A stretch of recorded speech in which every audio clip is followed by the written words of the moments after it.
Imagine becoming a legendary scientist at a time when women aren't even allowed to attend universities. She had to do research alone in the basement, without any salary, then had to leave her career and lab behind for being a Jew in World War II Germany.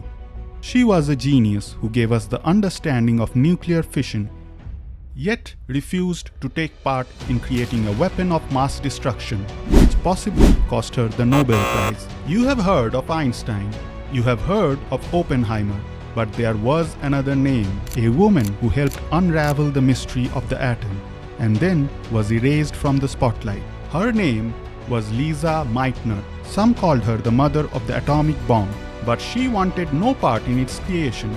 This is the story of the forgotten genius who cracked the code of nuclear fission and watched as the world changed forever.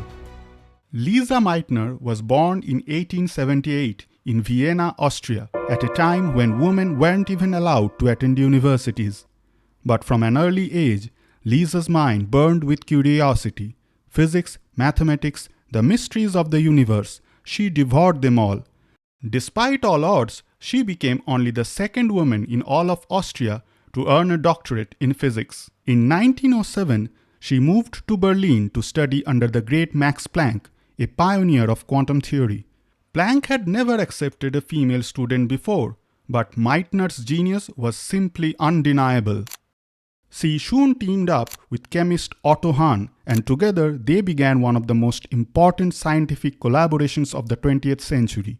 But while Hahn had access to labs and salaries, Meitner works unpaid, confined to the basement, banned from using the same entrance as her male colleagues. Still, she pressed on. Radioactivity, isotopes, the building blocks of atoms. Meitner and Hahn were on the brink of something world-changing. Then the storm came. In 1933, Hitler rose to power. Lise Meitner, a Jewish woman, was suddenly in mortal danger. One by one, her Jewish colleagues fled.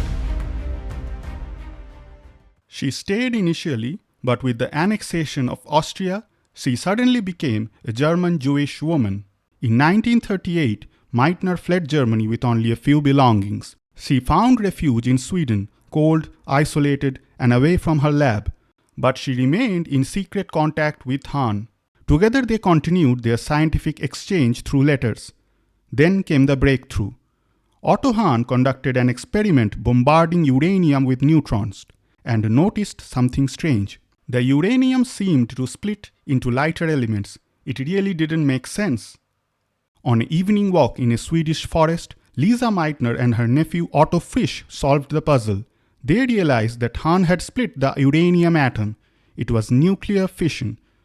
But something strange was noticed by Hahn. A small amount of mass seemed to be lost during the process. Meitner performed the calculation. She used Einstein's equation E equals mc square to show that the mass lost in the reaction became energy. Tremendous energy. But that was not the scary part. You see, each reaction started with the bombardment of a uranium atom by a neutron, but yielded 3 neutrons as a product. So, if there were enough enriched uranium, this may lead to a chain reaction. Physicists worldwide realized nuclear fission could be weaponized. The chain reaction could create an explosion unlike anything ever seen. But Lise Meitner, the Jewish scientist who actually gave the explanation for nuclear fission, shockingly turned down an offer to join the Manhattan Project. She wanted no part in building a bomb, a decision which cost her dearly. Eventually, the Manhattan Project was successful. On August 1945, the Japanese cities of Hiroshima and Nagasaki got completely obliterated. The world gasped in disbelief as the hidden power inside of the atom was unleashed for the very first time. The aerial bombings killed about 246,000 people, most of whom were civilians, women and children. In 1944, Otto Hahn won the Nobel Prize for the discovery of nuclear fission, but Lise Meitner, the Jewish scientist who actually made sense of the inexplicable, the one who gave the theory of nuclear fission, was not even mentioned. Her contributions were buried under sexism, war, and politics. the spotlight passed her by. Still, Meitner continued to work and inspire. Einstein called her German's Madame Curie. She received dozens of late career honors, including the Max Planck Medal and the Enrico Fermi Award, but never the Nobel Prize. She passed away in 1968 at the age of 89. Her tombstone reads, "A physicist who never lost her humanity." While popular science media has rejected her altogether, the scientific community still remembers her fondly. Element 109 on the periodic table is called Meitnerium. A crater on the moon bears her name. How should you remember her? As the woman who split the atom, the mother of the bomb, who chose peace.